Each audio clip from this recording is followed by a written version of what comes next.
Do something bad to us, we are going to do things to you that have never been done before.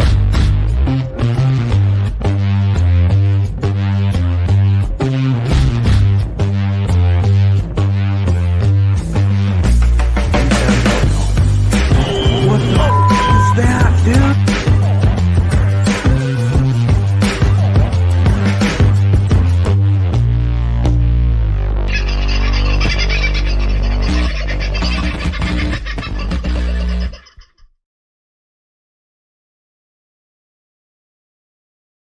Bugger. That's what happens. Hello to Project Matilda. We are live on Project Matilda tonight. I'm not sure if I got there last night. In the last couple of weeks, we haven't been on Project Matilda as they've been changing their system over to something a little bit newer. If you haven't been to Project Matilda, go over and register. It's free. projectmatilda.com, and you'll be able to see the show streamed live there, and it's a great little community, much better than that other Facebook thing. Which we are not streaming on at the moment. Apparently, I'm banned because I posted something pornographic. I haven't posted anything pornographic. I've actually been back through, and the thing that they tell me I posted that's pornographic isn't pornographic in any way. I've watched the whole thing. However, they might have been looking at the Mark Zuckerberg photo that I posted a little while back and have got a little confused about. Last night, I was going to get onto something briefly and try and give you an idea of the complexity of the cabal. Now, that little document there is available on the VOFHQ website. It's a bit difficult to go into here. I can't zoom in on that here, so we won't go into it tonight. But if you would like to go and have a look at how the cabal was created and the different sects to it and how they are all interconnected, and the companies and businesses through the ages that have been associated with it, then that document is available right now on vofhq.com, and try as hard as some companies would like. They have yet to be able to penetrate our security and take down the site. A couple of weeks ago, or a bit over a week ago, you might have heard that we were under attack, and discovered that it seemed to be coming from an Australian IT company, one with government contracts, government level security. In fact, they promote themselves as highly secure internet, high level security business. Nobody in that business wants to talk to me. It appears they've been hacked, because surely if they haven't been hacked, that would indicate that an Australian company with government contracts is trying to hack an Australian website, an Australian's website. Literally hack it. Not a denial of service. They're trying to get into it to find certain things out. And nobody there wants to answer the phone, at least not after the first time they did. Because there I got a hold of Singat Gupta or something like that, who went very quiet when I told him why I wanted to talk to somebody more senior than him. Oh, yes, I'll get somebody to call you. I'm still waiting. So you make up your own mind about that. I'm happy to share the name again. Weak-gutted bastards. All they got to do is come out and talk to me, but they don't want to do that. So anyway, good fun. Hey, Coles. Now, Coles, you might remember from last night, we spoke about this particular article, and it's a memo that was sent out through, I'm now aware, through the Liquorland franchises. And I want you to take particular note of the second point there on the screen. Should Armour Guard attend to service your store on or after Wednesday, the 27th of March, please politely refuse access and refer them to this instruction. So what is the instruction? There isn't really an instruction. This is just the important information. The instruction is we're not doing cash, right? And they're using their security policy and their cash management policy and an excuse that Armour Guard, who are in the business of delivering cash, but apparently not anymore, unless it's to their ATM machines, I guess. They're not going to accept. Well, hang on. I'm getting ahead of myself. Don't I always? Here is the wonderful Coles and what they think they have to say. Now, I'll be honest with you. I think they're lying. This is damage control. They are saying they are not going to change their processes to be only card only. They are making the excuse that it is a problem with Armour Guard who are unable to service their stores. Okay? They've been warned that they may be temporarily converted to card-only sales over the coming days amid industry-wide challenges. Well, what's the industry-wide challenge? Is that the challenge of actually having access to cash? That could be a challenge. That could be the challenge. But they're suggesting there will be a cash process update memo informing staff of the temporary changes being put between now and April 5. They have tried to say the steps are temporary and do not mean the supermarket giant is going cashless. Well, hang on a minute. Let's just go back to that. Point number 2. Should Armour Guard attend to service your store on or after the 27th, please politely refuse them access. I get from that should Armour Guard want to service you and are, as their business contract might indicate, able to service you, why are you telling your staff to knock them back? You wouldn't have to worry about it being a card-only service, maybe, if you let Armour Guard in to give you your cash. Now, is the cash handling policy and the cash management policy the simple fact that you're not allowed to have too much cash on hand because you don't trust the people who may have keys to the safe in your stores? Could that be the problem? Because I understand, decent-sized Coles or Woolies would have to have a significant amount of cash on the premises over such a long period of time, because unless they have access to cash drops, and they will be putting their take in strong boxes, you've got to think inside banks at night or other ways. Maybe Armour Guard are turning up to pick that up too. But they're not going to be keeping millions of dollars for long periods of time, because they're taking as well. They've got their tills. They start every day with a certain amount in each till, and God help you if your till doesn't balance at the end of the day.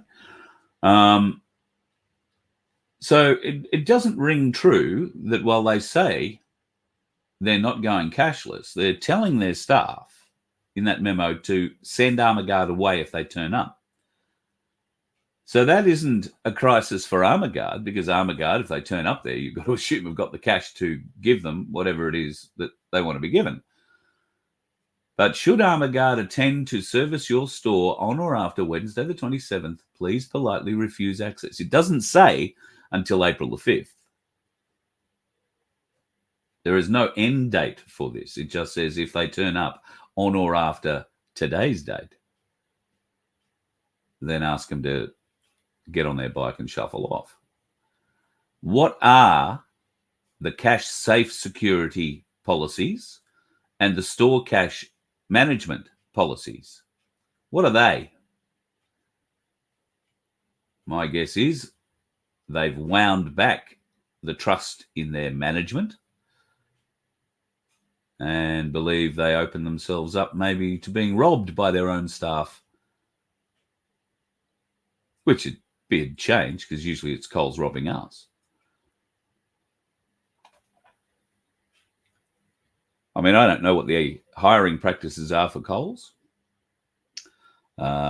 I imagine they've got an HR department that works pretty hard to make sure that, everybody's happy, can have the whatever coloured hair they'd like and however many bones sticking through their nose. That'd be all fine.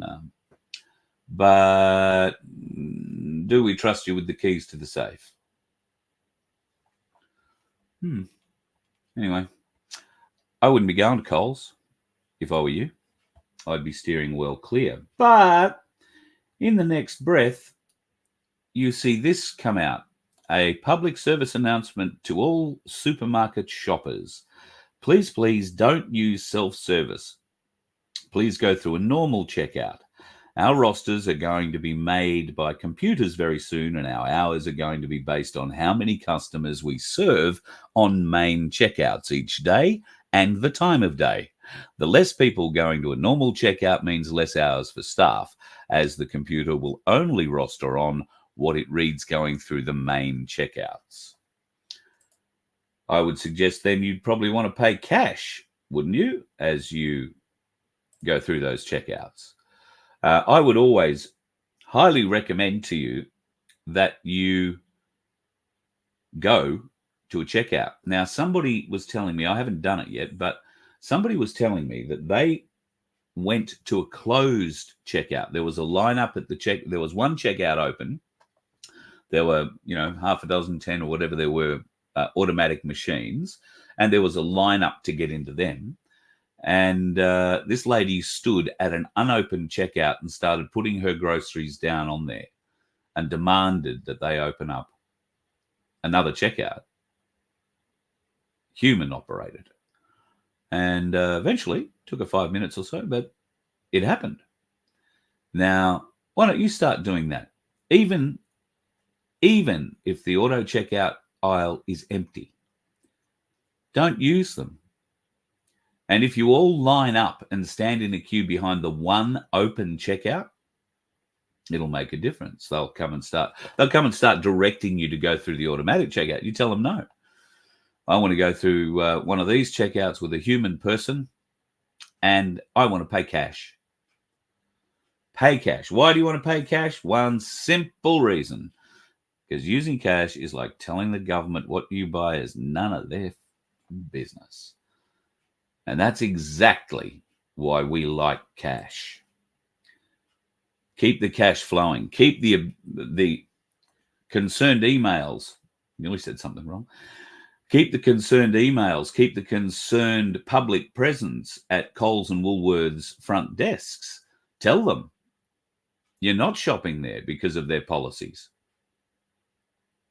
Tell them you don't believe the bullshit that they've put out in mainstream media about this not being a ongoing thing for them.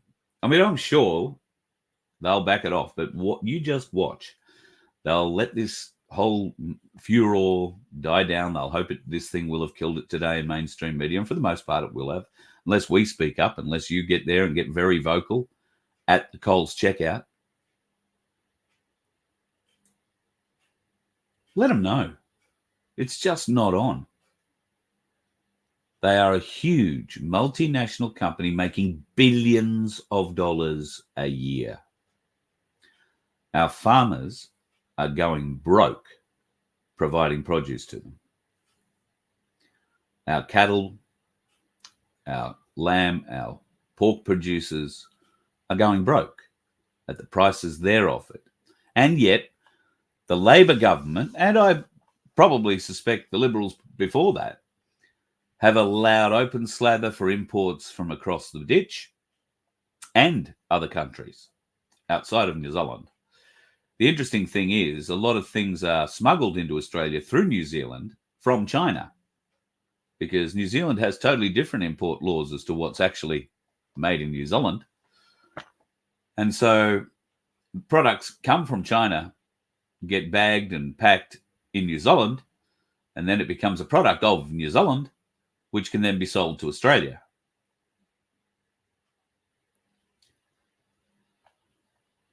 There's no honor amongst those thieves, folks. Why would we expect otherwise? Why would we expect otherwise? Something else pretty dramatic has happened in the world. You may have caught up on the news. God knows a lot of people have. That the Francis Scott Key Bridge has been knocked over in Baltimore. That is Francis Scott Key. Who is Francis Scott Key, I hear you ask? Why is he so important? Why did he have a bridge named after him? Well, he's the bloke who wrote the Star-Spangled Banner, the American national anthem. He was an American lawyer. He was born in 1779 and from 1800 owned many slaves. Many slaves. He wasn't a bad slave owner by any stretch of the imagination, and through his legal career, he progressed up the ranks to become the Washington, D.C. district attorney. While he was district attorney, he was responsible for fighting on behalf of free men and women slaves, that is slaves who'd been freed by their owners, and was aiding in getting those that wanted repatriation back to Africa. He was trying to help them get back there. On the other side of that coin, he was also representing the slave owners in cases against runaway slaves who'd been caught. Now, you can look up your own American slavery history to find out how some of those judgments probably turned out, most as it would turn out. I find it very interesting that the Francis Scott Key Bridge accidentally got hit by a very, very big container ship. So I wanted to, I was going to break it down, but the fact is I found a bloke online with TikTok who explained it before I could sit down and build it all. I had a fair few things to go on and do today. So check this out. Watch very closely about what he's talking about. There are a number of inconsistencies in what's going on with the boat or the ship as it's approaching that bridge. Now, I was watching video of this last night, and it struck me then. There were two things that struck me then, aside from the lights going out, which was a pretty obvious one. The first one was it still appeared to have steerage. Now, that could be because it was underway, but they need hydraulics. These things don't steer by wires. These things have a huge hydraulic rudder in them and a very little wheel. So it was still maintaining steerage, or at least had some control, even though the power was out. Power came back on. The boat had changed direction a little bit more, and the power went off.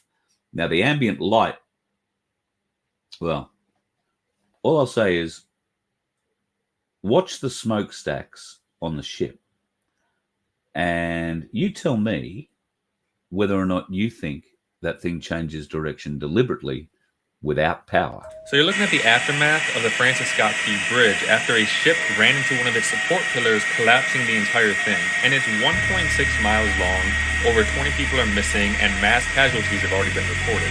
But there's a more interesting video of the crash before it happened. So the ship is right here, and you're gonna notice something interesting. The lights go out. The ship's still moving. Now the ship right now is on the other side of the bridge coming towards us. And you see the lights are off, but then they're gonna come back on. But it's weird because if you watch the ship's movement, it's as if it's turning straight towards that pillar, as if it's aiming for it. The lights go off again, but it's still moving and steering. Doesn't really seem to make sense. Lights come back on right before it's about to make impact. So the question draws, why did the ship lose power? And despite losing power, why did the ship start steering directly towards that pillar? So the question then has to be asked, was this actually accidental? You tell me in the comments.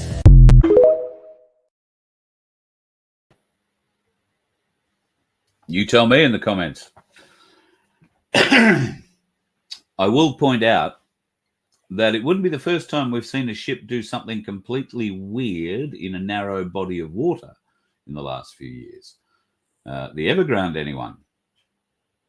In the canal, remember? Now, do you remember what they found on board that ship. Well, just ask yourself, what have they found, or what do they know is inside some of the containers on that boat? And if you know your American geography, you will know that this is one of the largest ports. I think it's probably sixth or, somewhere in the top 10 ports in America. And it's the closest port to Washington, D.C. That bridge, in fact, goes into Washington, D.C. Well, used to go into Washington, D.C. Now, this is going to disrupt trade on an immense level until they can clear the bridge structure from the water, and then shipping will be able to get back in there. But this is going to affect a huge area of the east coast of America with supply. It's also going to limit the already reasonably restricted number of ways out of Washington, D.C. But I don't think they dropped a bridge to stop people escaping out of Washington, D.C. I think they dropped a bridge to stop any shipping getting out of Washington, D.C. And now, with that bridge all over the foredeck of the ship, there will be all sorts of agencies clambering all over that boat and opening up all sorts of containers. Every one of them now will be subject to some kind of an insurance claim. And I think we should wait and see what news comes out in the coming days about what's been found on board that, just between you, me, and the Gatepost. I wrote up a whole heap of things that I was going to talk about tonight. And one of the things that I should have written up and didn't was that I'd invited Vince on. And I've forgotten to invite him back. So hello, brother. Nice to have you on the show. I'm sorry you've had to wait 25 minutes to get in. And thank you for wearing the company shirt. I really appreciate it. Yeah. That's all right, Carl. It was very interesting. Understanding that a ship of that weight, if its power goes out, it's still going to keep moving through the water, right? So, yeah, it is. But then it came on and skidded straight into a pylon. Oops. Yeah, yeah. And I don't think that they'd turned the wheel. They weren't trying to do a U-turn in the river. The thing was on a course, and you would have to think it would. And it was being driven by a pilot, right? A river or a ship's pilot. So a guy who knows the local river like the back of his hand. And all of a sudden that happened. So, no, I don't think it's the big black swan event that everybody's looking for. It's just something else to keep people occupied. Right? No, that's all. No. Now, before we get into our little chat tonight, I just want to say g'day to What That. He was first in the room tonight, just after 6. But gazing a little further down, I discover that he's, or she, I'm not sure whether What was either way, is in SCU. That is the Sunshine Coast University Hospital, in for night 3. So What That, I hope all things going well with you. My prayers for you, and I trust all will be good. And it looks like you say in the chat you're going to be in over Easter, so I'm sad to hear that. But chin up, fight on regardless, and I'm sure many in the chat and many watching will join me in prayers for your very fast recovery in whatever's ailing you at this moment. So I hope you manage to get through with that. And if we can help in any way, please just let us know. Give me an email or whatever. Dave, you had a bit to say in Coles. Okay. Login issues. You were trying to shop online. That'll be interesting. I guess if you are shopping online, I'm guessing that's what it is. You probably have to pay online. They're not going to, or is it? I don't know, Vince. Have you ever done any of that? Can you pay cash at the door when they turn up? No. They deliver it? No, you got to pay for it. You can't. Yeah. Might have something to do with the lack of trust they have in some of their staff now in cash management. Do you think? Well, to some degree, I know that IGA up here does it. So we're lucky. I don't have to put up with Coles or Woolies. I have an IGA and a Foodland. So yeah, true. Well, actually, speaking of IGA, now that you mentioned that, let me just grab a picture that I was sure I've got here. Have a look at this. This is an IGA in America. Well, I don't know if it's in America, but they are actually growing the fruit and veg on the roof and selling Montreal, it downstairs. Canada. That's Canada. Oh, okay. You got to read that. There you go. Look, isn't it amazing? You read and you see. No, well, all right, Montreal. Montreal is in Canada. Yeah, but it's an IGA. That's the bit I was getting excited about. This is really, really clever. I imagine it doesn't work all year round because in Montreal they're going to get snow. And haven't they got the largest underground shopping mall or something? You don't, get out of your car and it's all underground, beautifully temperature, climate controlled. Anyway, I don't know what you grow in the winter there, frozen spuds maybe. However, in Australia, what a brilliant idea.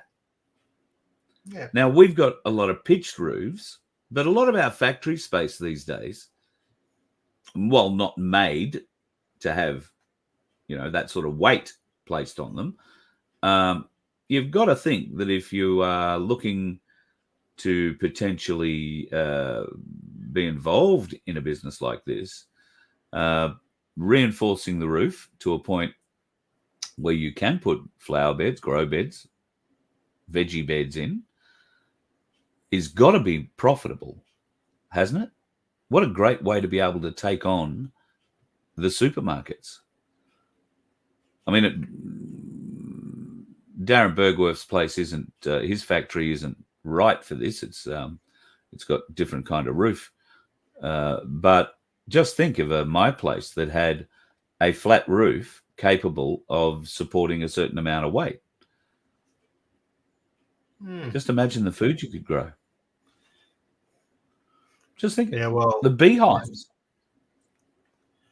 Then what will happen is someone will get stung by a bee who's allergic and look out. They'll create legislation that says you can't do it, mate. That's what will happen. Honestly, trust them as far as I can throw them. Can't throw them very fast. It's so bloody sad, isn't it? Well, luckily, if we can't rely on, veggies grown on our roof at IGA, we'll always be able to rely on our Bitcoin. Well, we'll get into that discussion in a minute. That's a whole other thing. But what I thought I would do is just point out we had an interesting couple of emails pop into the box today. And I thought I'll use this opportunity for some of our guys out there who are wondering how do you figure out whether an email is a phishing email or not, etc. and so on. So I thought I might just give a couple of little hints if that's okay. Share away, my friend. Okay, I just got to make sure I pick the right screen. Having too many screens is a problem. Let me know when she's there, mate, and you've got it. Something I'm not completely suffering with. Okay. So this here is an email that came through today to Cherie, which is one of our older emails, which is still monitored, obviously, but it's basically saying that, it came from vofhq.com. I'll see if I can blow that up a bit. I can't blow that part up a bit, but vofhq.com. But have a close look at the rest of the email address. It says info@automavian.com. Hang on a minute. But it said it came from that one. So if you've got an Outlook, right, always double check this part of the address just here. I hope my mouse is showing. Right. No, it's not. Yes. Sorry.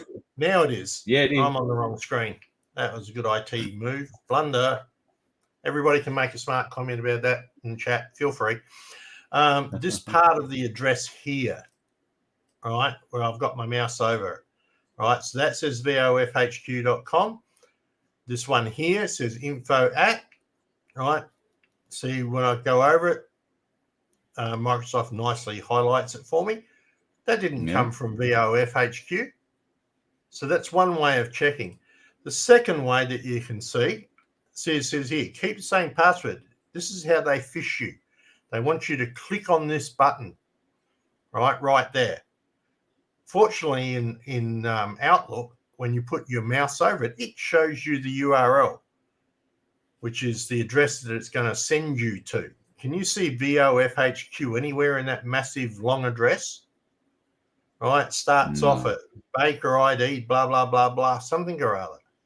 Right, so that's the second one. Now, for guys who don't actually use Outlook, you might be using Thunderbird, for instance. Same information, same deal. You can actually go and check out the information up the top from up here and then down in here. But see this one here? Notice when I put my mouse over it, it just says this is an external link, right? So what you can do, if you want to check something, right-click on the link, come down to where it says copy link location, right? And if I copy that, I can then go and find a notepad and paste it in. And that is what pasted.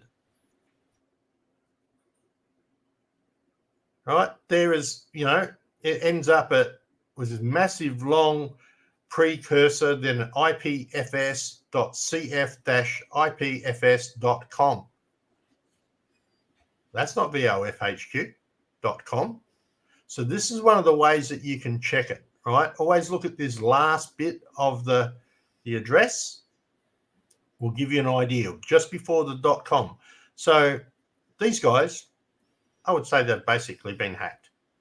But that's one of the ways that you can actually check. Okay, so there's a bit of information on how you can actually deal with things that are phishing. And that way generally comes up pretty well with most of the filching or phishing emails that come through. Always try and hover over the email address and it'll show you the real thing rather than what it's pretending to be. That's right. And the minute you see what it, about secure sites? What about secure sites? If you're looking for a transaction, should you still be looking for that little lock on the browser? 100%. But even the scamming sites now can easily get a Let's Encrypt secure lock. Right, that's not hard to get. So they can throw up a site or they can steal somebody else's site. So it will use a valid SSL certificate. But, what do? You just got to be careful. Really check out what the name is up the top. What's here? All right, there you can see. All right, https vofhq.com. And it's a fairly good giveaway because we've got Ainsley Bullion up there. We've got Cairns News, Freedom Financial Solutions. There's your cash thing that you were talking about, etc. Right? And the reason why I've got this up is because, and I should specify this, everything from this point on is not financial advice. It is for education purposes only. Okay? Before you get into that, is it possible to locate where these filching emails come from, and can you do anything about it? Tim wants to know. Effectively, I can locate, or I already know where it comes from the URL, right? So I know which website it comes from. It was ipfs.com or something or other. I could go to that site directly, and hopefully they've got a feedback form which I could fill out, and they may do something about it. They may not, right? Right. And that's the easiest way to deal with that. Okay, cool. So, okay. And what were you going to say about this? You had this up for a reason? Yeah, I did. Right. We discussed about cryptocurrencies and about the halving, which you're all going, oh, yeah, all the halving, etc.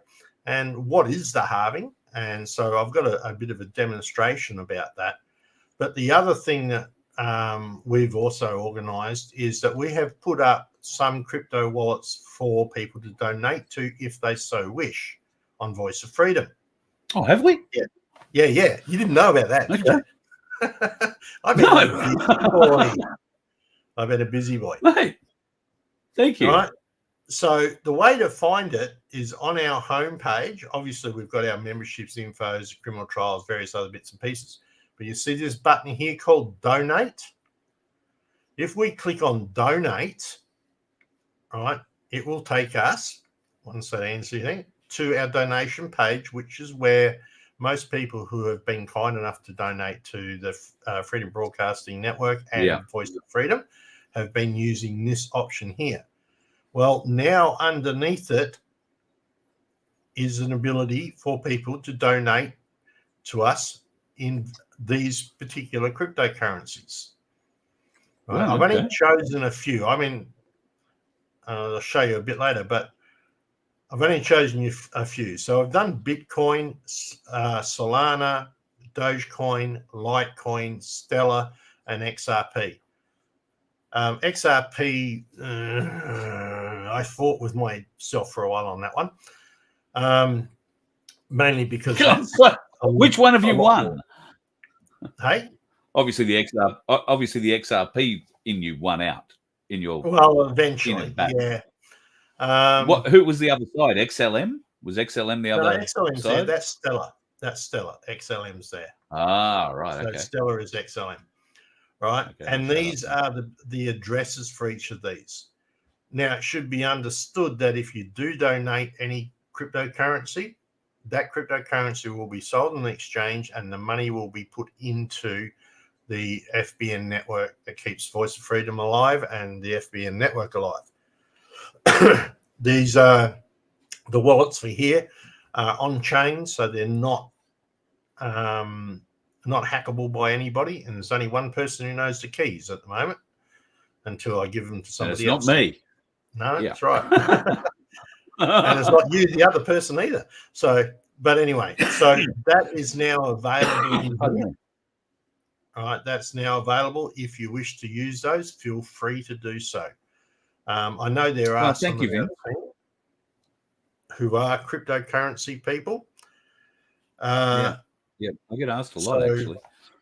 Yeah, so it should be explained something about cryptocurrency for starters. A lot of the people in the freedom movement see that as bringing on the end, the CBDCs, etc.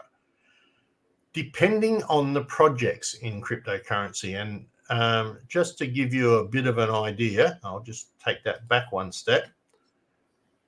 At the moment, there is 13,544 different types of coins in cryptocurrency land. 13,000, right? That's a lot of cryptocurrency. Some of these projects are more centralized. They're controlled by big companies, Ripple/XRP being one of those.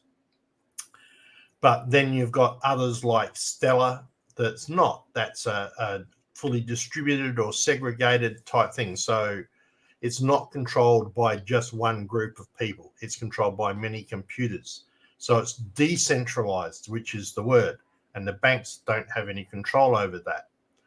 So if you want to bring in a cryptocurrency that is going to be a CBDC that the banks can control, what is the biggest enemy of that? Cash. That's one. What's the second one? Gold and silver? Gold and silver. What's the third one? A cryptocurrency that is not controlled by them. Yes. Does that make sense? Yep. They want to try and control it all. But what if everyone started trading using one of these coins instead of cash and instead of their CBDC? How are they going to stop that?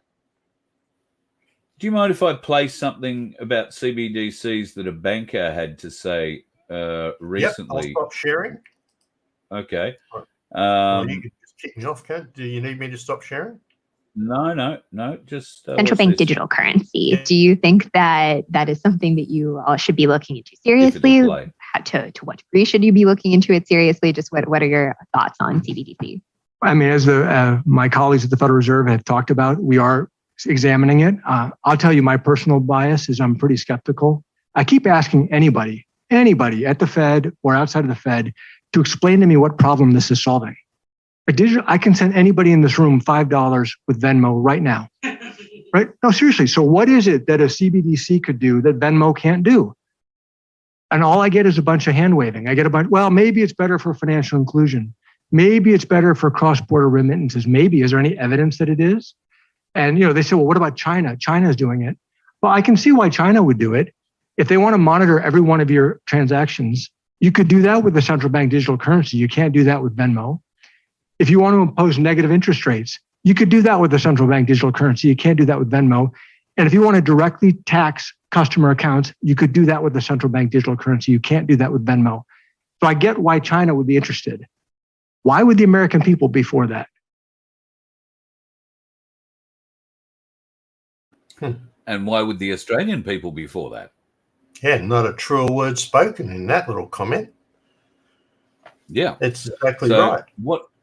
What is the actual benefit of a CBDC to us, we the people? It's just a replacement for our current cash. That's all it is. Yeah. It's the whole armor guard thing. And I've got some stuff I'll send you from the Lynn Fox group that's come out. Yeah, okay. Because yes, I think they own Armor Guard, don't they? Yeah. Well, they have the monopoly. Note the word monopoly on that. All right. So effectively, so they've got rid of, because Chubb used to have quite a large secure fleet as well. Yeah, and there was another company. And I want to say, yeah, right, okay. All right, but according to this article, they have the monopoly. So, makes one wonder. Curiouser and curious. It does. Anyway. Okay, well, back to crypto. Because I don't think Lindsay's dealing too much in that at the moment. So we'll just go back to the screen here. Allow. Oh, yeah. Yep, back up. All right, so we were talking about the halving, and everyone's wondering what the halving is. When Bitcoin was first designed by whoever designed it, some say the CIA, some say other people, etc. The whole thing was that it has a limited supply. There's only 21 million of them that come around the world. And they have it designed or set up so that it does a reverse inflationary. So that's what this screen is all about. So if we first look at when Bitcoin first started and everybody was mining Bitcoin, what they would do is solve a mathematical problem that would then win them the position on the blockchain. When they win that position on the blockchain, they get a number of Bitcoins, right? So to start off, that number was high. I can't give you the exact amount, but it might have been something like 30 or 40 or 100 Bitcoin every time they won a position. But at that time back here in this area, right, that was only worth probably $500 or $600 at the first halving, right? 4 years later, they do another halving. And what that means is that they cut that 100, say it was 100 Bitcoin, they cut that in half. So now the miners will only get 50 Bitcoin. So if you're looking at that, you're going to say to yourself, hang on a minute, I'm only getting half the reward for the same amount of effort. So how does that work? Well, how that works is by the time it's got to here, that $600 Bitcoin is now worth what? 10,000? And right? And there's a whole lot more solutions because computing and whatnot has changed between those years on the timeline. Yep. So the volume of trade would also, you'd assume, have grown in that time during the halving or after the halving. Yes, it does. So So Yeah. usually what happens in this, and this happens every 4 years, they cut it down again and again. So at the moment, when they're coming into this halving we're about to do here, right, that is going from about 7 Bitcoin per solution to 3.5 Bitcoin per solution. Now, the whole thing is with the halving, what usually happens is that you'll have a price rise at coming into the halving and then it drops down, right, which is called a drawback, which is what we've seen, right, where the price went from 70 odd, which is new all-time highs. But there's a reason why that happened. That's a different thing. But what happens is it goes into there, then the price drops back down, a drawback of 10 or 20%. The halving occurs and then the price skyrockets, making those 3 Bitcoin worth about what the 7 Bitcoin were worth before. That sort of thing. Just, if you know what I say. So instead of getting 10,000 and now getting 20,000 per Bitcoin, because there's more demand for it because there's less of the product. There's less Bitcoin being able to be mined. There's less Bitcoin that can be transferred and sold, etc. So it keeps going up. And in this particular chart here, it sort of shows you where each of these halvings occurred. So back here, that was $1,166 back in November of 19th of November in 2012. Right, at the second after the second halving, right, it rose up to $19,000 as its peak. And it always comes in this 4-year cycle. Goes up, comes down to a bear market, loses about 80% of its value. And every other coin in cryptocurrencies tend to follow this. Then it goes up again to a major peak, comes down into a bear market, up to a major peak. Geez, it sounds a lot like the stock market, except for the fact it's moving a lot quicker. Yeah. A lot quicker. And so from there, it went up to an all-time high of 69. Now it's dropped down again. All right, we're about to have the halving, and then it's expected to go up again. The one difference being that we actually broke our all-time high before the halving. That's unusual. But that's big. I won't go into that. That's way too much information. But here, then, they're going to estimate. And look, what they're saying that Bitcoin will be worth, 269,000. Wow. US, right, after the halving, and it crawls up to its peak, which is about December, they're saying around the December 25, and then guess what's going to happen to that? Plummet again. It's going to drop, right? And a lot of the other coins that are in the market that we talked about before are going to drop as well. So if you're in crypto, you've got to be aware of this. And you need to sell before it hits this top if you're looking to keep your money. Otherwise, you'll be hanging on to those coins for another 4 years. So just skip your mouse back and show us on the timeline where we are today. Okay, so we're about here on this map, just here. So what you're saying is people at the halving, which is coming up next month, shouldn't be bailing out then. Shouldn't be looking for this peak before this halving. You should be hanging on again and waiting until the latter part of 2025. Is that your not financial advice, but no, not financial. Me somewhere as a between the middle of the year to the end of the year. It's done a little bit of a left translation because the American government finally allowed the big corporations to buy Bitcoin through the ETF. So it's moved things a little bit to the left, right? So it means that we just need to be a lot more aware of when it's going to be getting close to hitting its peak up here. So, Alana, in answer to your question, we don't give financial advice. That's all of your decision. But on what Vince is saying at the moment, I'd probably cling rather than sell. I'd hang on. Yeah, do not sell at this stage. There's only 2 things that can take this market out at this stage. One is one huge black swan event, right, that takes down everything. In which case, you're not going to give a shit about your Bitcoin. You'll be too busy searching for food. All right. They can regulate, but that won't happen this time around. So, and there's a lot of coins that are not regulated in there. Yeah. But yeah, we're going to expect it to go down and go back up. And as a matter of fact, there's a nice little thing here called crypto bubbles where you can actually see what's happening with various cryptos, and in particular, the narrative of those cryptos. If I go to filter, right, the whole thing about this thing is that it's a gamble.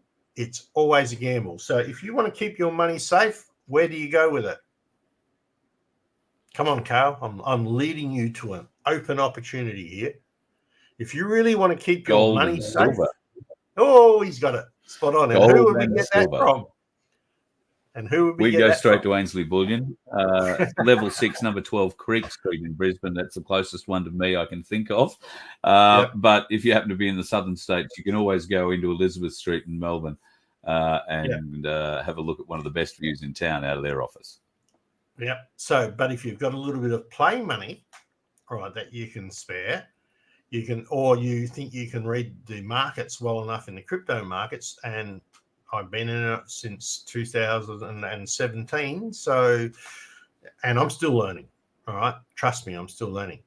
But what so are you watching the line, Vince? Like, are you like being a trader, like a day trader, and sitting there and watching that line slowly crawl up and not sweating when you see it take a little dip?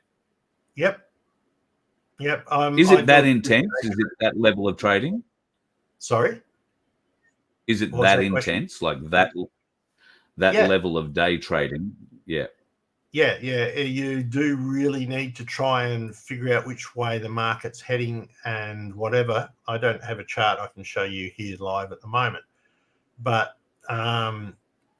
these particular ones here, like Litecoin, for instance, just picking that one out of the batch, right?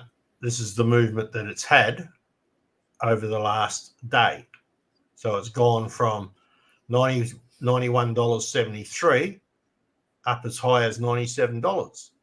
Now, if I had used a bit of trading on that and I bought it at 91 for the day and I sold it at 97 and I had sold just one of them, what did I make? $6. Yep. Right? But I had to catch it right. And it's the catching it right that catches everybody out. It could just as well have gone the other way out, right? Where it went down to 87. So if I'd been smart and bought it at 87, then sold it at 97, I made $10. Yep. Now, imagine if I had 100 Litecoin. How much did I just make? Yep. Right? $1,000. Yeah. So, but it's pretty intense and it's a gamble. In all fairness, it's a gamble. So what a lot of However, if you were stuck at home playing video games and you like good graphics, this isn't a bad start. And it's much more productive than playing the Xbox. I don't know about that. I've been playing Halo just recently and I was quite enjoying that. But anyway, so the whole point being really about all of this sort of stuff is that out of those 13,000 coins we showed before, right, there's only going to be a handful that will really be successful in this bull run, right? And so you need to start following what the narratives are that go through. Now, there's a few that are happening. I mean, people have made big money and made millions of dollars in a narrative called memes, right? Memes pretty much have no value other than they're a meme. But people throw money at them, and all of a sudden this meme that's worth a half a cent is suddenly worth $3. And what happens if you bought 10,000 of that? Hey? You don't understand that? Yeah. Do you get 10,000 of the memes? Yeah. Well, if you bought... Or do you get 10,000 different memes? No. It's just one meme. It's like Pepe. there's a lot in the freedom movement that uses Pepe, right? Which is the frog type meme. And he comes in Trump things and a whole heap of other various memes about cash or, and that's a whole market about artistic makeup, making memes, spreading out truth. We all do it. We have lots and lots of memes, right? But it's so got no is Pepe real... a non-fungible token? Is that the same kind of It thing? started out an as that, NFT? Yeah. Started out as that. Oh, okay. But it's been modified and modified and modified, and it has its own market. So if I go back to this filter, right, you can see here that there's some bits and pieces, and memes is one of them. So at the moment, when the market's starting to rock because the memes people gamble on memes. See this one here, cat. It's gone up 512% in the last probably week or year. What have I got a million? Weeks. In week. Shib, Flocky, most of these are memes. Right? Dog with hat, believe it or not, is gone through the roof. So somebody who spent $2,000 when dog with hat was worth a poopteenth, right, is now worth $3, is a multi-millionaire. If they sell it. Right? They got to sell it first. If you can find a buyer. Oh, there's plenty of buyers. With something as big as that. Yeah. But there's other memes, and I think there's two that need to be, or other, not memes, but other narratives. And I think there's two that needs to be actually talked about here. And I've lost because I've got too many things open. Come back here, filter. All right. The narratives that are going to take off in this current market, this one that's coming through, happen to be, I wish it was privacy coins, but it's not, unfortunately. But it happens to be gaming and artificial intelligence. Isn't that interesting? AI. We're all hearing about AI. So if you look at various AIs, if there's lots of projects in here, what you can see is various projects on AI, right? Some of these will do well, right? And you don't know which one of these is going to be the ones that do well. You have to research it. It's like investing in any company. You have to try and do your best guess. How do you research bad, or how do you research token or Archie or Botto? I mean, typing not a lot of point typing into Google, is there? Well, you go to a site like here, cryptocurrency. So this is CoinGecko, or you can use CoinMarketCap, right? And you can go down and you can type in, let's try bad, see if that's in there, BAD. Bad idea AI, bad. There it is there. It's gone up by 19%. So I can go into that, right? I can find out its market cap. So it's currently worth 36 million. Yeah, $36 million. That's actually pretty low. It's circulating supply, how many tokens or coins they've got out there, and that's absolutely huge. Yes. But it's also on the Ethernet. And the reason why I didn't use ETH in our donations is because the cost to send us a bit of ETH is just ridiculous on the ETH network. So I didn't even offer it as an option. Okay. But here you can see I can go to their Twitter page, their Telegram, whatever, their Facebook, their Linktree.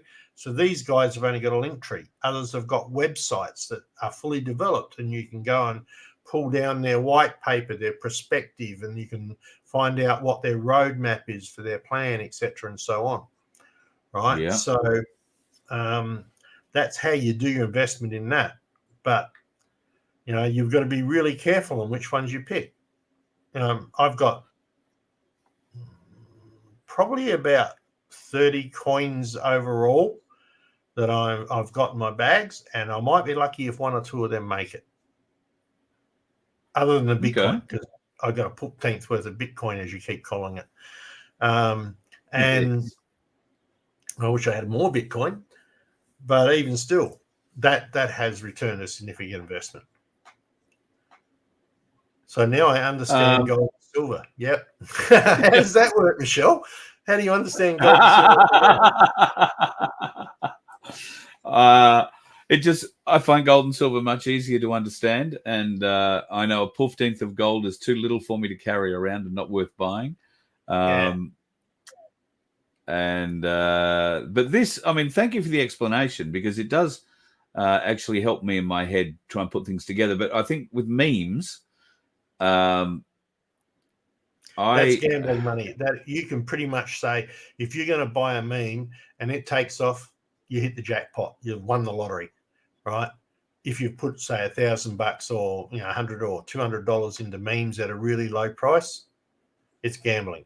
Expect to lose it.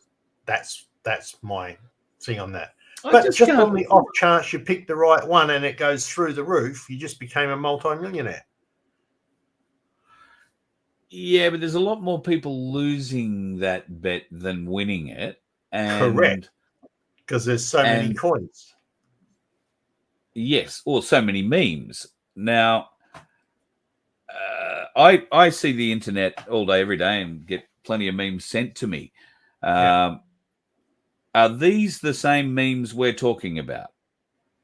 Are they things that we pop up and see on our screens, or is the definition of meme different in what we're talking about here? It's its own whole artwork. So some of like the peppy ones that I was talking about before, where they come up quite regularly in your Telegram chats and bits and pieces, right? But that peppy is the peppy from the cryptocurrency peppy, right? Right. Dog with hat now is like all of a sudden you've got these memes popping in with dogs with hats and some smart comment that goes with it or whatever. And they can also go into, I believe the dogs with hats has actually also been incorporated into one of the games that's available now through one of the other many gaming sector sides of the whole blockchain network. So it's fairly huge. Just to give you a bit of an idea. Yeah, sorry. Yeah, this is Bitcoin's trip up till now, from when they first started recording it, way back here in 2013. Right, the first bull run was that little blip just there. Right, which is $989 a Bitcoin was worth that. Wow. Mind you, the first purchase ever made with the Bitcoin was 2 pizzas at 40 Bitcoins each. So anyway. Yeah, that's right. Yeah. So if we come along, that's 2013. So we come along and we follow that. We can see that it drops back down, C4, then it climbs a bit, goes back down 300, 200. We're in the bear market here, right? And then all of a sudden we're starting to climb out again and we're coming into the first 4-year cycle, right? And we see it start hitting up. Right. Yeah. And here we are in December the 7th, 2017. It's worth $18,000, $19,000 odd dollars. I can't quite hit the peak on that. Right. And then, oh, bang, down she comes. See, down, down, down, down, down, down, down, bear market. Oh, that was the market crash, that point where she hit that $3,000, which we had. Right. Yep. Then it climbed up. All right. We got close to a halving event around here and it dropped off. So then that's probably around here somewhere the halving event occurred, right? So it goes down to 6, goes back up, right up to a peak. Now, the one difference with this peak, right, that's 60 odd thousand at the top here, 59. Yeah. Then we see this massive pullback. That pullback is, guess what? Have a look at the year down the bottom. It says 2021. What happened in 2021, guys? Yeah. Sorry. Yeah. Stop coughing. Take a throat lozenge or something. But that's what that dip is, because otherwise that would have kept going and gone a lot higher, right? But it did recover really quickly, right? And came back up where it hit its all-time high of about 67,000, somewhere up the top there.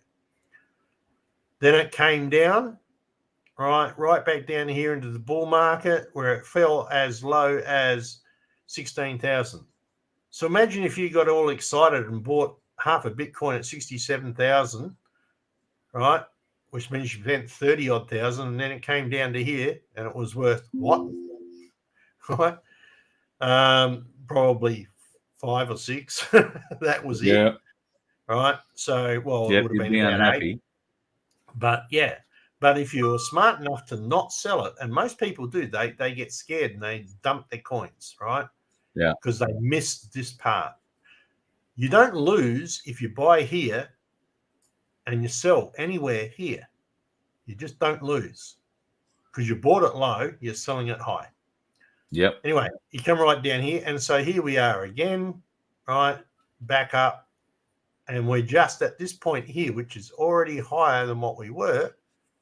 And we haven't even hit the halving, which after the halving is called the second part of the bull cycle, which is where it really takes off. Right?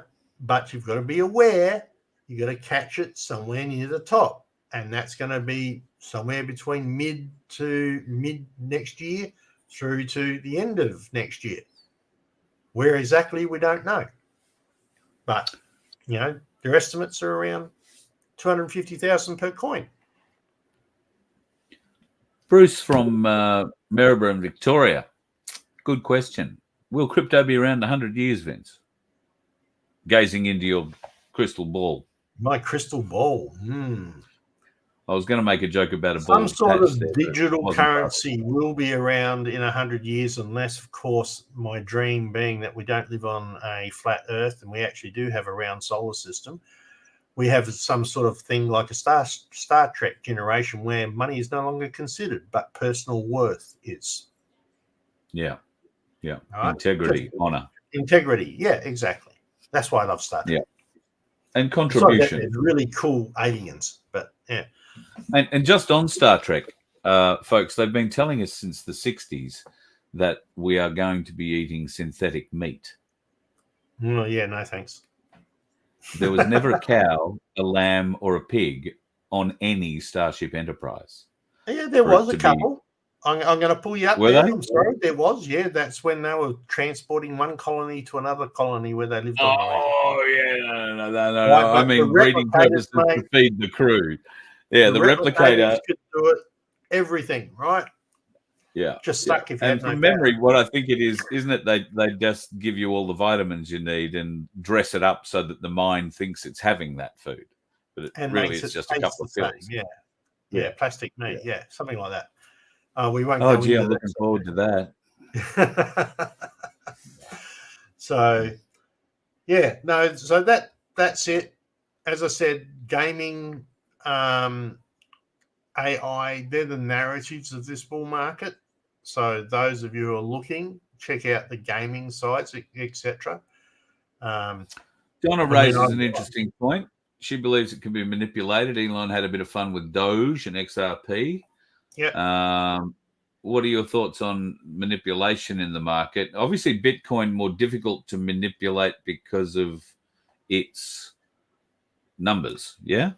Yeah, it's limited numbers and the amount that is out there. It's, if you want to manipulate a coin, you need to buy lots of them and then really hit the price up or push it down or whatever. And some big whales can do that, but they can't do that with Bitcoin because there's just not enough Bitcoin out there really to do it. And it's now sort of a little bit more regulated because of the EFT. Yeah. So, but anything can be manipulated, mate. Or just look at our silver market right now.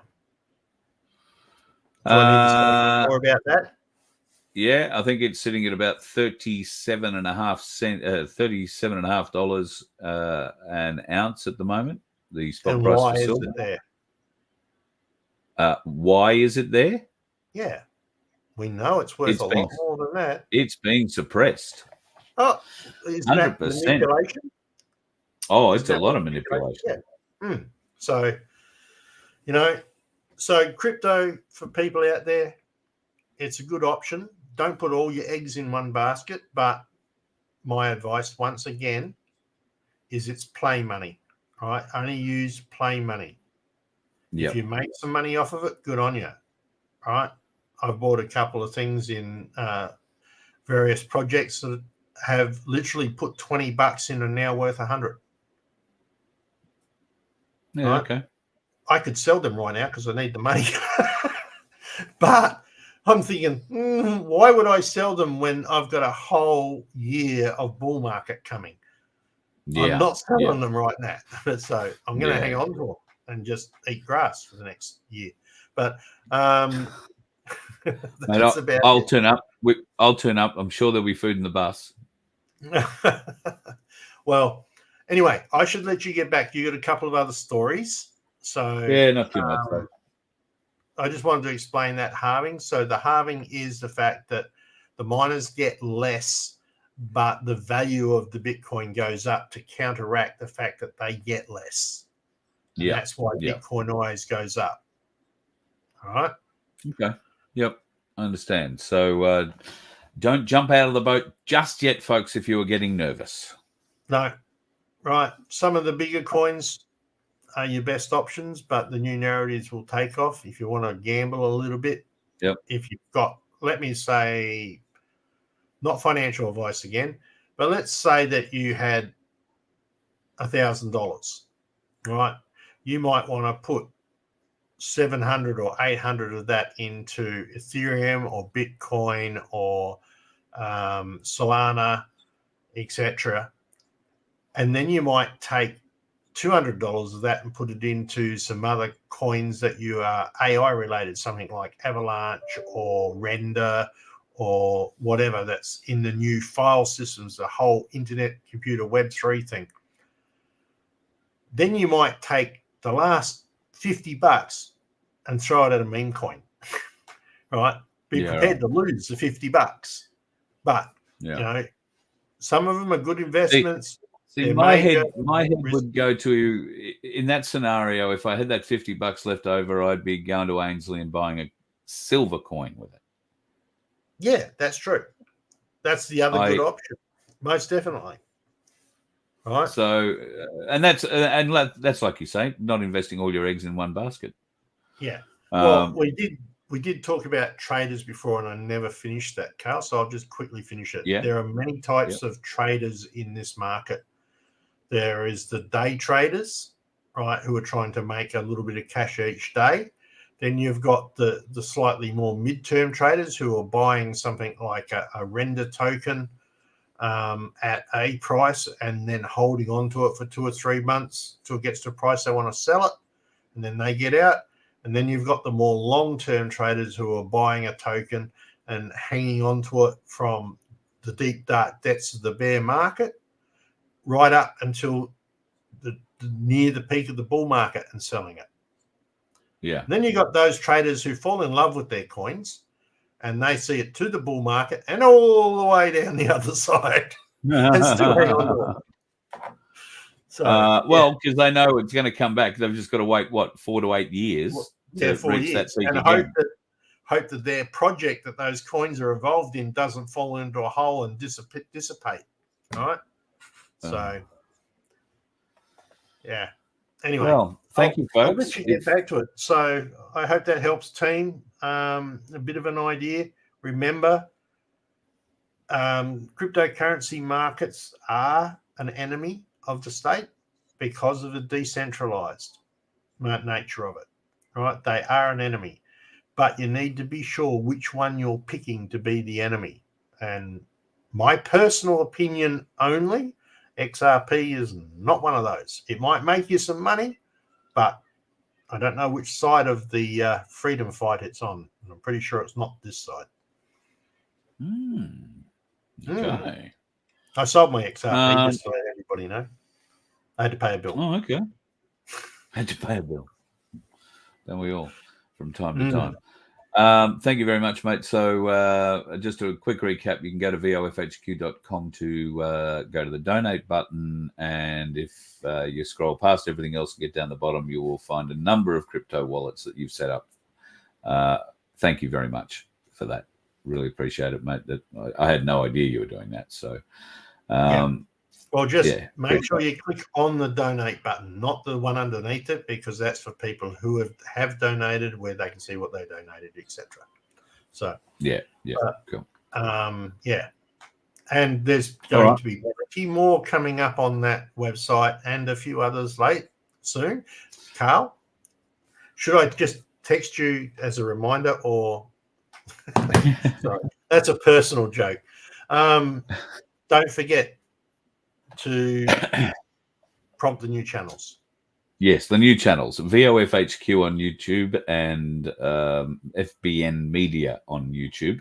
I haven't posted anything up the last couple of days because I haven't been able to really do much during the day. I've been out and about doing things. I am aiming to get a bit of that up, hopefully over the next day or three. Good Friday, I was meant to be catching up with a few people and doing quite a lot of work on the bus, as it turns out. May not be doing as much work on the bus now. So I might be able to get in and do a bit of catching up. So over the Easter break or this weekend, I will endeavour to upload a whole heap more stuff onto VOFHQ and onto FBM Media. In fact, Vince, if you've got a few hours spare, you might be able to help me. There's a few things that I'm going to try and dig out from shows gone by. Bit of retrospective stuff that we were talking about maybe 2-3 years ago, which is now maybe as relevant today as it ever was back then, more so. I think we need to pull a few of those shorts together and put them out. Just Addash got there and said Bitcoin is 100% not decentralized. Pardon? Let me put it to you this way. I fire up a machine here and I can do it. I will have the blockchain down here in probably a day and a half, and then it's decentralized. That's how easy it is to decentralize Bitcoin, right?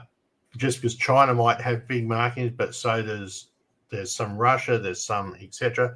All these places that have Bitcoin miners, right, all across the world. That's why it's decentralized, because it's not owned by one corporation. That's what we mean by decentralized. Okay, righto. Okay. Very cool. All right. Love your work, brother. Thanks for coming on. Yeah, now he wants to get rid of me. Thanks for reminding me that you were coming on. Well, my pleasure, mate. I mean, you told the audience. What else am I going to do?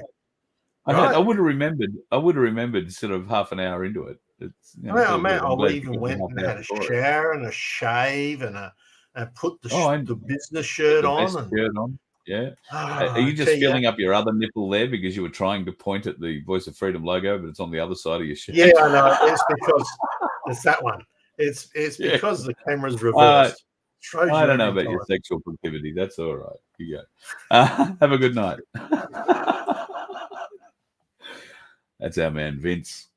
Great IT guy. Pretty good with his finger, amongst other things. I hope you enjoyed that little bit of a catch-up regarding crypto and the halving and Bitcoin. As he said, still setting records at the moment and likely to continue on that way. Once the halving has occurred, we're going to be looking at things that are worth a lot more. Vince has said, and I've had others say similar, they expect the price of Bitcoin to go beyond $250,000 and that peak is meant to be coming in the latter part of next year.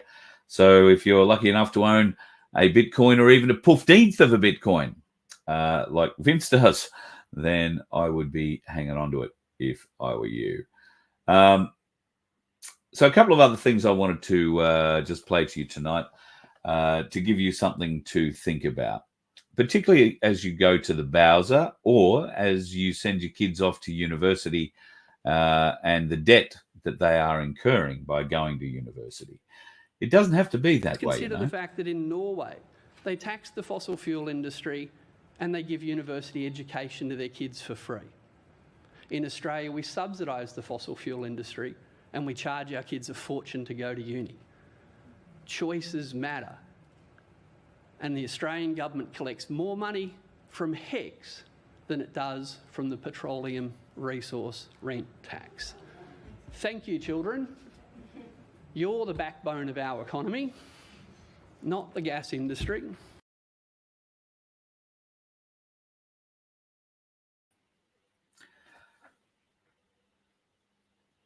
The government collects more money out of HECS debt than it does out of the revenue resource rent tax.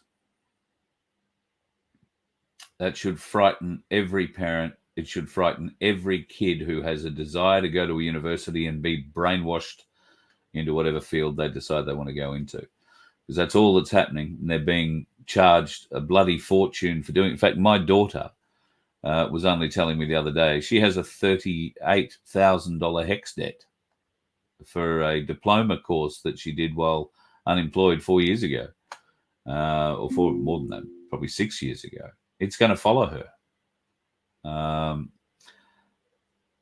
Although we've also heard stories that HECS debts are being forgiven left and right. You know, people are waking up to discover text messages on their phone saying, congratulations, your personal loan is paid out, your HECS debt is paid out, your whatever is paid out. The bank no longer wants to talk to you anymore.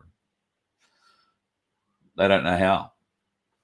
Hasn't happened at our house yet, or more particularly hasn't happened to anybody I know.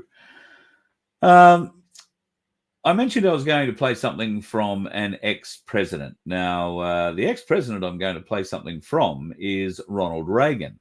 I'll let you make up your own mind as to what I challenge your history again. There is absolutely no record that 6 million people were put in concentration camps. They only have 16 million to begin with.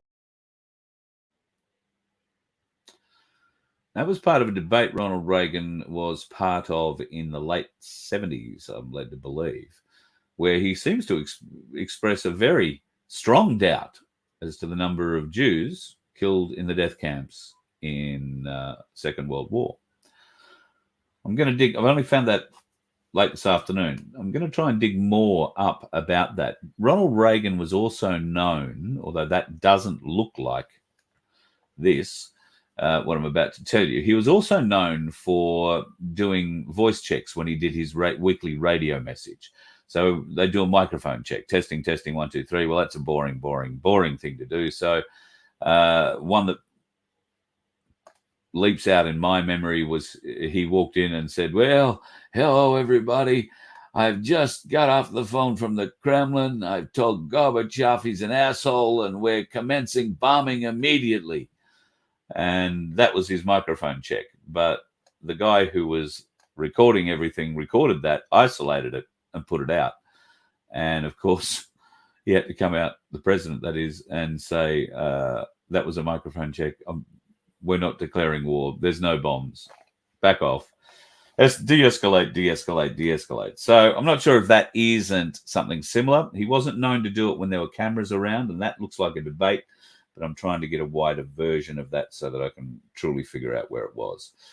I'll skip a couple of other, let me just see what I had up here by way of images I wanted to show you tonight. This one is one I wanted to show you particularly from the Australian today, I'm led to believe. This is the story they're pushing. Don't believe the Kremlin over this attack. Putin is the prime suspect. I don't know what the Australian is doing other than shedding audience or trying to become a humour rag, because that is probably the most laughable headline I've seen, well, in a little while anyway, from them. Ainsley Bullion are coming to North Brisbane.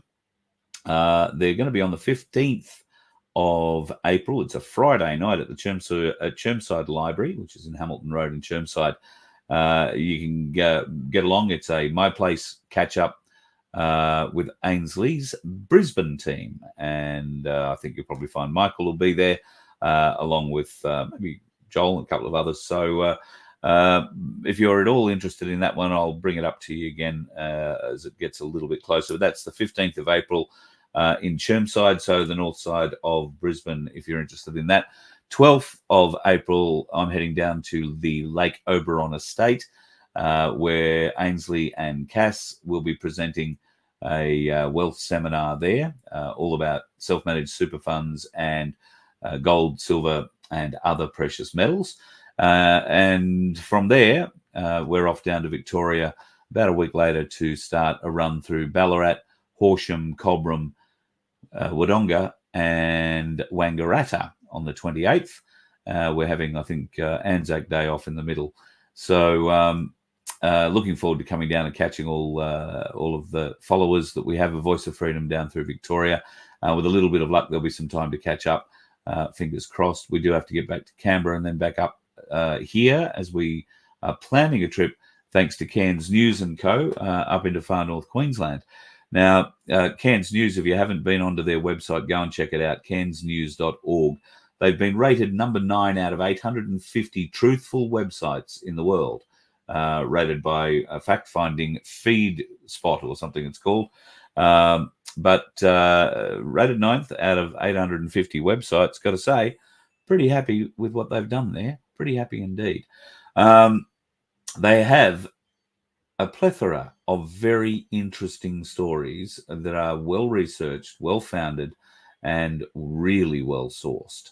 So if you're looking for a daily fix of intel in the mornings, go and check out cairnsnews.org. They will have a big heap of it there for you to check out. All right, I think that's about all I can do tonight. Can I please address digital ID? Alana, don't know what's happened with digital ID. I've been in the car all afternoon, all day. I know it was going to be heard tonight. I don't know if it's been passed. I did see something briefly in the chat. I would suspect that it has been passed because all the parties that want it passed actually hold the majority. So, yep, I would suspect it's got passed. It was in the House, wasn't it? Moving in the bill. So it's still got to get through the Senate. Maybe it was passed in the Senate, in which case it's done. And all we can do is looking at repealing it at some later stage or working through an appeal process to it. But at this juncture, I'm not unaware of anything about it at all today. So I'll probably check that out, and we'll talk about it tomorrow night and what further implications there might be. Malcolm Roberts, I'm sure, will have a lot to say about it. It's been pushed through. Okay. So, yeah, shit. Absolute shit. But we'll wait and see. We'll wait and see. Maybe all is not as it seems. Maybe this is the catalyst that some people need to push them over the line, to draw or to see that there is a line to be pushed over, because some of them are just blindly stumbling along and not worried about lines, not worried about that line if it signifies a cliff edge. They're just going to step off it head first and wind up like a bug. Well, you know what I mean. What's the last thing to go through a bug's mind when it hits your windscreen? It's bum. How true. All right, folks, got to love you and leave you. Sunflower, lovely to have you in the show. I caught up with Sunflower the other day, and her other half, lovely man, and the family dog. Got to say, Chloe's a bit cute. That's the family dog. Chloe's very cute. Not to say Sunflower isn't cute, or her husband, but the dog was particularly friendly and had a very long tongue. What can I say? So, yeah, it was wonderful to catch up, and look forward to doing it again soon. If you are interested, folks, there are a whole heap of great ideas for you to be a part of through Cass's latest offering in the real estate world. We've had a lot of interest today to the wellness centre that she's looking to create in the Gold Coast hinterland. Now, if you are one of those people, please email her, cass@vofhq.com. She's looking for someone or someones to manage it as well. It is a truly magnificent part of the world to live in. And if you are into the health, wellness, and natural medicine space, this is going to be a place that truly you're going to love, with an ability to hold seminars, live-in retreats, daily live streams, all sorts of things. It is going to be an amazing facility. So If you want to email Cass to find out more details, cass@vofhq.com. And she wasn't joking when she said Sam's a great cook and a bloody good comedian. She is all of those things. And with a bit of luck, if you get to come and join the family, you'll get to experience that in person. Have yourself a bloody good night, folks. I'm going to head off and go and try and have something to eat. My stomach has not been well today for one reason or another, so I haven't eaten. But now I find myself looking for nourishment. And unfortunately, you know what that means? It means I've got to go out and get on the road with the dickheads because I've got nothing in the fridge. Have a good night. You let one ant stand up to us, then they all might stand up. Those puny little ants outnumber us 100 to 1. And if they ever figure that out, there goes our way of life. It's not about food. It's about keeping those ants in line. That's why we're going back. Does anybody else want to stay? Let's rock!